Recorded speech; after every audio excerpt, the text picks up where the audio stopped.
Health tips, मैं doctor Sandeep. तो आज हम बात करेंगे प्रोटीन्स के बारे में। पहले हम कई वीडियो में से बात कर चुके हैं मैक्रोन्यूट्रिएंट्स के बारे में, माइक्रोन्यूट्रिएंट्स के बारे में, सिंपल कार्बोहाइड्रेट्स के बारे में। अब हम प्रोटीन्स के बारे में बात करेंगे। प्रोटीन्स हमारी बॉडी का एक एसेंशियल पार्ट है। ये हमारे बालों में, मसल्स में, फाइब्रस टिश्यू में, एंजाइम्स में, हॉर्मोन्स में, सब जगह मौजूद रहता है और प्रोटीन्स के बिना हम जीवन की कल्पना भी नहीं कर सकते। प्रोटीन्स का जो बिल्डिंग ब्लॉक्स हैं यानी कि यूनिट्स हैं वो होता है अमीनो एसिड्स। लगभग नेचर में करीब 20 के आसपास अमीनो एसिड्स हैं। 9 अमीनो एसिड्स ह्यूमन बॉडी जो है उसे सिंथेसाइज नहीं कर सकती, इसलिए इसे हम कहते हैं एसेंशियल अमीनो एसिड्स। ये सब अमीनो एसिड जो 9 एसेंशियल अमीनो एसिड्स होते हैं, इसको हमें बाहर से यानी कि फूड से लेना पड़ता है। बाकी जितने जो होते हैं, जो अमीनो एसिड्स होते हैं 11 करीब, वो हम अपने आप सिंथेसाइज कर सकते हैं। ये जो 9 एसेंशियल अमीनो एसिड्स हैं, इसके नाम पे नहीं जाके हम ये बात करते हैं कहाँ पाए जाते हैं, किस फूड में पाए जाते हैं। नॉन वेजिटेरियन डाइट में और मिल्क प्रोडक्ट्स में ये 9 के 9 एसेंशियल अमीनो एसिड्स पाए जाते हैं, पर वेजिटेरियन डाइट में सब चीज़ों में 9 एसेंशियल अमीनो एसिड, जो 9 एसेंशियल अमीनो एसिड्स होते हैं, सब के सब नहीं पाए जाते हैं। कुछ किसी चीज़ में पाए जाते हैं, कुछ किसी फूड प्रोडक्ट में पाए जाते हैं। जैसे कि कुछ अमीनो एसिड्स अनाज में पाए जाते हैं, कुछ अमीनो एसिड्स चावल में पाए जाते हैं और कुछ अमीनो एसिड्स दालों में और लेग्यूम्स यानी कि बीन्स में पाए जाते हैं। तो वेजिटेरियन डाइट का पहला प्रिंसिपल ये है कि हमें वैरायटी होनी चाहिए। यानी सिर्फ रोटी अगर हम खा लेंगे चीनी डाल के तो वो ठीक नहीं है। रोटी के साथ में दाल होगी तभी हम उसमें सारे एसेंशियल अमीनो एसिड्स आएंगे। इसी तरीके के चावल के साथ में दाल जाएगी तभी उसमें सारे एसेंशियल अमीनो एसिड्स पूरे होंगे। इसी तरीके से बीन्स अगर हम खाते हैं रोटी के साथ में तो एसेंशियल अमीनो एसिड्स पूरे जा सकते हैं। हमें पूरे एसेंशियल अमीनो एसिड्स लेने के लिए हमें विभिन्न प्रकार के वेजिटेरियन प्रोटीन जो कंटेनिंग फूड्स हैं वो से खाना पड़ेगा। अब हम आते हैं कि प्रोटीन की रिक्वायरमेंट हमारी बॉडी में कितनी रहती है। डिफरेंट स्टडीज़ में ये पाया गया कि 0.8 ग्राम पर केजी ऑफ बॉडी वेट के हिसाब से हमें प्रोटीन लेना चाहिए कम से कम। पर जो लंबाई में बढ़ रहे हैं या जो लोग बीमार हैं या एथलीट हैं उन, या जो मसल बिल्डिंग कर रहे हैं, उन लोगों को करीब इसके दुगने प्रोटीन्स की ज़रूरत होती। ये मिथ है, ये गलत सोचना है कि नॉन वेजिटेरियन डाइट में ही प्रोटीन होता है। वेजिटेरियन डाइट में भी प्रोटीन होता है, पर हमें उन वेजिटेरियन फूड प्रोडक्ट्स के बारे में पता नहीं होता है कि किस वेजिटेरियन डाइट में प्रोटीन्स ज़्यादा होते हैं। और इसीलिए कहा जाता है कि इंडियन जो लोग हैं उनकी प्रोटीन डाइट जो होता है, एवरेज प्रोटीन डाइट जो होती है, एवरेज प्रोटीन कंजम्पशन जो है पर डे की, वेस्टर्न काउंटर पार्ट से बहुत कम है। कहा यह जाता है कि करीब हमें एक 60 केजी के आदमी को लगभग 50 ग्राम प्रोटीन की ज़रूरत होती है, तो मुश्किल से एवरेज प्रोटीन कंजम्पशन हमारा 20 से 25 ग्राम है। तो बहुत प्रोटीन कंजम्पशन कम है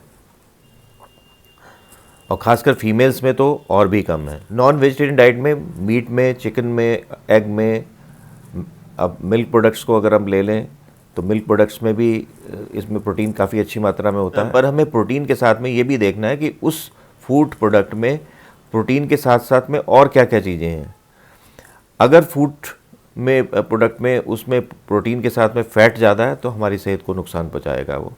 अगर हमारी हाइट बढ़ रही है, हम ग्रोइंग एज में हैं, तो हम प्रोटीन के साथ फ़ैट ले लेंगे तो कोई दिक्कत नहीं। अगर हमारा BMI या हमारा वेट कम है तो हम फ़ैट ले भी लेंगे तो कोई दिक्कत नहीं है।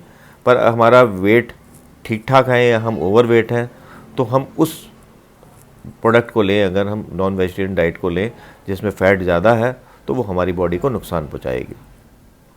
चिकन ब्रेस्ट में प्रोटीन काफ़ी होता है, एग वाइट में प्रोटीन बहुत होता है, रेड मीट में भी प्रोटीन बहुत होता है पर उसमें फ़ैट ज़्यादा होता है।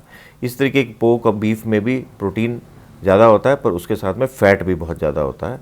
इसी तरीके से मछली में जो होता है, फ़िश में प्रोटीन्स काफ़ी अच्छी मात्रा में होता है, फ़ैट भी होता है, पर वो फ़ैट गुड फ़ैट होता है, वो हमारी बॉडी को जो होता है हार्ट अटैक से बचाता है। तो अगर हम नॉन वेजिटेरियन हैं तो हमें एग वाइट, चिकन ब्रेस्ट या फिर फ़िश ले सकते हैं, क्योंकि नॉर्दर्न पार्ट में हम रहते हैं, हमें सी फूड बहुत ज़्यादा नहीं खाते हैं हम लोग, पर सी फूड में भी प्रोटीन बहुत अच्छी मात्रा में होता है और फैट की बहुत कम होता है। तो ये भी एक हेल्दी सोर्स है प्रोटीन्स का। अब हम आते हैं किस वेजिटेरियन डाइट में प्रोटीन्स बहुत ज़्यादा होते हैं। इंडिया में क्योंकि ज़्यादातर लोग वेजिटेरियन हैं और जो लोग वेजिटेरियन नहीं भी हैं तो वो नॉन वेजिटेरियन डाइट बहुत कम लेते हैं। अगर जैसे फ़िश या चिकन वगैरह को लेते भी हैं तो वो हफ्ते में 1 बार या 2 बार या महीने में 1 बार लेते हैं। तो ऐसे लोगों को हम नॉन वेजिटेरियन नहीं कहेंगे। हम ये नहीं कह रहे कि आप नॉन वेजिटेरियन डाइट लें। हम ये कह रहे हैं कि आपको ये पता होना चाहिए कि वेजिटेरियन डाइट में किस डाइट में प्रोटीन्स ज़्यादा होते हैं। अगर आप नॉन वेजिटेरियन हैं तो हम आपको उसमें भी मना नहीं करते, हम आपको ये कहते हैं कि नॉन वेजिटेरियन किस डाइट में हेल्दी प्रोटीन होता है। तो अब मैं बताता हूँ आपको कि किस वेजिटेरियन डाइट में प्रोटीन्स ज़्यादा होते हैं। मिल्क प्रोडक्ट्स में कॉटेज चीज़ में बहुत अच्छी मात्रा में प्रोटीन होता है, कर्ड में भी प्रोटीन होता है, मिल्क में भी प्रोटीन होता है, पर उसमें फ़ैट भी काफ़ी मात्रा में होता है। अब हम बात करते हैं कि किस वेजिटेरियन डाइट में प्रोटीन्स सबसे ज़्यादा होते हैं। सोया चंक्स में प्रोटीन्स काफ़ी अच्छी मात्रा में होते हैं। इससे हम सोया मिल्क बना सकते हैं और सोया मिल्क से हम टोफू बना सकते हैं जो एक किस्म से पनीर टाइप का होता है। इसमें भी प्रोटीन काफ़ी अच्छी मात्रा में होते हैं। लेंटिल्स जो राजमा और लोबिया वगैरह में भी काफ़ी अच्छी मात्रा में प्रोटीन्स होते हैं। पल्सेस जो होती हैं दालें जो उसमें भी काफ़ी अच्छी मात्रा में प्रोटीन्स होते हैं।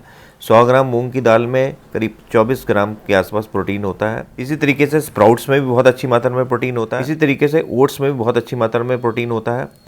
चिया सीड्स में भी प्रोटीन्स बहुत अच्छी मात्रा में होता है। मटर में भी बहुत अच्छी मात्रा में प्रोटीन होता है। नट्स में भी बहुत अच्छी मात्रा में प्रोटीन होता है और ब्रोकली एक वेजिटेबल होती है उसमें भी बहुत अच्छी मात्रा में प्रोटीन्स होते हैं। तो प्रोटीन्स हमारी बॉडी के लिए बहुत ही ज़रूरी है। अगर प्रोटीन्स नहीं होते तो बहुत सारी हमारी बॉडी में डेफिशिएंसीज हो जाती हैं, बहुत सारी हार्मोन्स में दिक्कत आने लगती है, एंजाइम्स में दिक्कत हो जाती है और हमें थकान वगैरह महसूस होने लग जाती है। प्रोटीन्स की रिक्वायरमेंट जो होती है, जैसे कि मैंने पहले कहा, बीमारी में बढ़ जाती है। उन दिनों में हम प्रोटीन पाउडर्स वगैरह ले सकते हैं। अगर आप मसल बिल्डिंग कर रहे हैं तो वे प्रोटीन ले सकते हैं। वे प्रोटीन में कोई दिक्कत नहीं है, पर वे प्रोटीन ये देखिए कि उसमें क्या ब्रांड है, कोई अच्छे ब्रांड का लीजिए। कई भी प्रोटीन पाउडर लेते हैं तो उसमें कई जो है केमिकल्स भी मिले होते हैं, तो उसके इंग्रेडिएंट्स ज़रूर पढ़ लें। अगर उसमें कार्बोहाइड्रेट ज़्यादा है या मीठा ज़्यादा है, शुगर ज़्यादा है तो उसको ना लें। तो उसके कोई भी प्रोटीन पाउडर लें तो उसके इंग्रेडिएंट्स को अच्छी तरह से देखें और उसका ब्रांड अच्छी ब्रांड हो तभी लें। मेरा वीडियो आपको कैसा लगा कमेंट सेक्शन में ज़रूर लिखिएगा। मेरे वीडियो को शेयर, लाइक और सब्सक्राइब जरूर करें। नमस्कार।